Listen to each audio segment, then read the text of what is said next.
जय गजानन मंडळी, स्वागत आहे तुमचं आजच्या मॅजिकल रेसिपीमध्ये. आता तुम्ही म्हणत असाल मॅजिक कसं व्हायच्यात?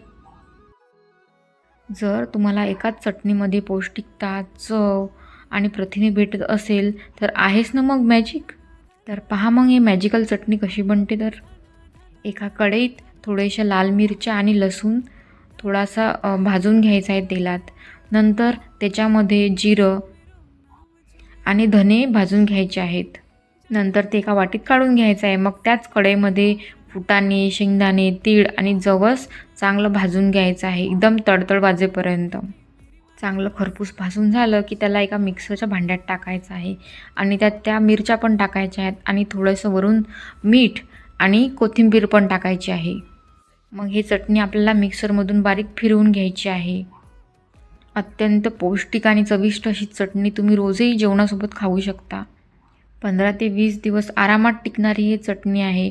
एका काचेच्या भरणीत पॅक करून ठेवायची आणि मस्तपैकी एन्जॉय करायची जेवताना. आता वाट कसली बघताय, नक्की ट्राय करून पहा.